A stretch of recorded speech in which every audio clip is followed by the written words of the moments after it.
SS சைவ விருந்து சேனலுக்கு உங்களை அன்புடன் வரவேற்கிறோம். நம்ம சேனலில் இன்றைக்கி கோகுலாஷ்டமியை முன்னிட்டு தட்டை செய்ய போகிறோம். தட்டை செய்கிறது எப்படின்னு பார்க்குறதுக்கு முன்னாடி நம்ம சேனலை இது வரைக்கும் சப்ஸ்கிரைப் பண்ணாதவங்க வீடியோவுக்கு கீழே தெரிகிற சப்ஸ்கிரைப் பட்டனை அழுத்திட்டு பெல் ஐக்கானையும் ப்ரெஸ் பண்ணுங்கள், வீடியோவை மிஸ் பண்ணாமல் பார்க்குறதுக்கு.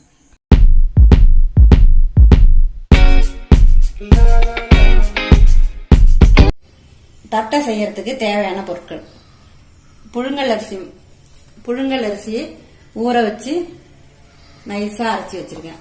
இதுலயே உப்பும் போட்டு அரைச்சி வச்சிருக்கேன். பொட்டுக்கடலை மாவு 1 கப்பு, வறுத்த வெள்ளை உளுத்தம்பருப்பு மாவு 1 கப்பு, இதுல ஒரு சின்ன ஸ்பூனால 1 ஸ்பூன் எள்ளு, 1 ஸ்பூன் உளுத்தம்பருப்பு, 1 ஸ்பூன் கடலைப்பருப்பு, 1 ஸ்பூன் பயத்தம்பருப்பு இதெல்லாம் ஊற வச்சு எடுத்து வச்சிருக்கேன். ஒரே ஒரு மிளகாய நைஸா கிள்ளி வச்சிருக்கேன். 1 கொத்து கருவேப்பிலை நைஸா அரிஞ்சு வச்சிருக்கேன். வேர்க்கடலை 1 ஸ்பூன் வச்சிருக்கேன். பெருங்காயம் தேவையான அளவு போட்டுக்க போறோம். 1 ஸ்பூன் நெய் விட்டுக்க போறோம்.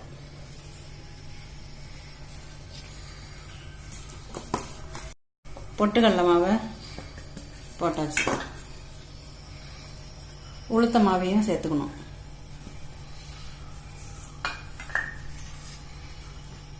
பருப்பு ஊற வச்சிருந்ததெல்லாமா எள்ளு அதையும் சேர்த்துக்கணும். ஒரே ஒரு மிளகாய், கருவேப்பிலை, வேர்க்கடலை,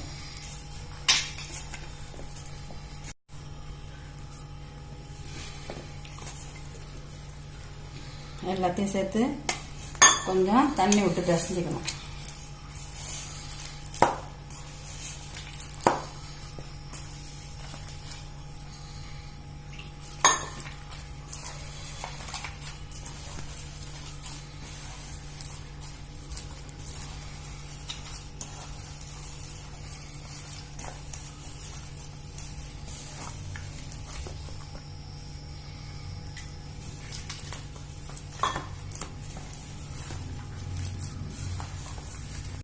இந்த பதத்தில் பிசைஞ்சுக்கணும்.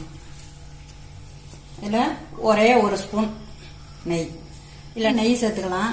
அப்படி இல்லைன்னு சொன்னால் சிறிதளவு வெண்ணெய் சேர்த்துக்கலாம்.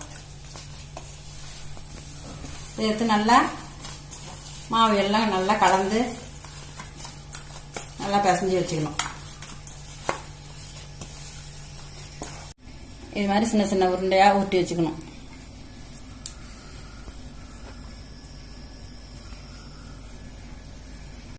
அடுப்புல எண்ணெய் ஊற்றி காய வச்சுக்கணும். எண்ணெய் இப்ப காஞ்சி போச்சு. இது ப்ரெஸ் பண்ற கட்டையா இருந்தாலும் சரி, இல்லைன்னா கையால தட்டினாலும், எண்ணெய் தடவி கையால தட்டினாலும் இது மாதிரி செஞ்சு இந்த பேப்பர்லயும் எண்ணெய் தடவிக்கணும். அப்பதான் அது வரும், உடையாம வரும்.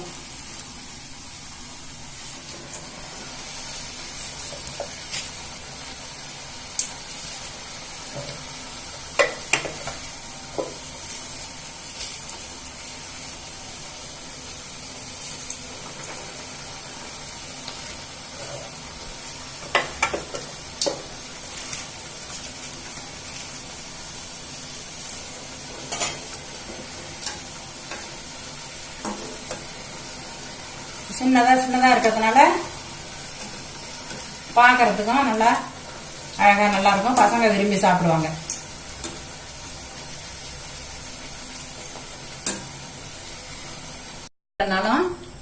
வெறும் பொட்டுக்கடலை மாவு 100 கிராம் அரிசிக்கு 100 கிராம் பொட்டுக்கடலை மாவு உண்டியும் போட்டு கூட செஞ்சுக்கலாம். உளுத்தம்பருப்பு போடணும் வேணும்னா போட்டுக்கலாம், போடாமலும் இருக்கலாம். நான் போட்டா கொஞ்சம் வாசனையா இருக்கும்.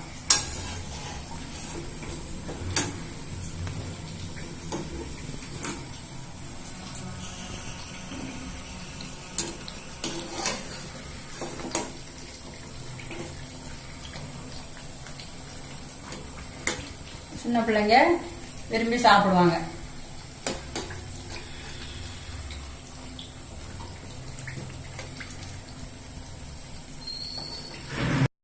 இட்லி மாவு அரைக்கும் போது அந்த அரிசி மாவுல கொஞ்சம் எடுத்து வச்சுட்டு பிள்ளைங்களுக்கு கொஞ்சம் பொட்டுக்கடலை மாவை போட்டு வெறும் எள்ளு கூட போட்டு டக்குன்னு அப்படியே கொஞ்சம் சீக்கிரமா செஞ்சு கொடுத்துடலாம் கையோட. எடுக்கணும்.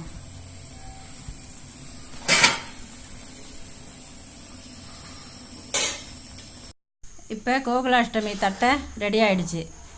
இதை நீங்கள் வீட்டில் செஞ்சு பார்த்துட்டு எப்படி இருக்குன்னு கமெண்ட் பண்ண மறக்காதீங்க. ஷேர் பண்ணுங்கள். இதுபோல் பல உணவு வகைகளை எப்படி செய்யறதுன்னு தெரிஞ்சுக்க நம்ம சேனலை இது வரைக்கும் சப்ஸ்கிரைப் பண்ணலைன்னா சப்ஸ்கிரைப் பண்ணிவிட்டு பக்கத்தில் தெரிகிற பெல் ஐக்கானையும் கிளிக் பண்ணிவிடுங்க. அப்போ தான் உங்களுக்கு வீடியோவுக்கான அறிவிப்பு உடனுக்குடன் வரும். நீங்களும் வீடியோவை மிஸ் பண்ணாமல் பார்க்கலாம். நன்றி, வணக்கம்.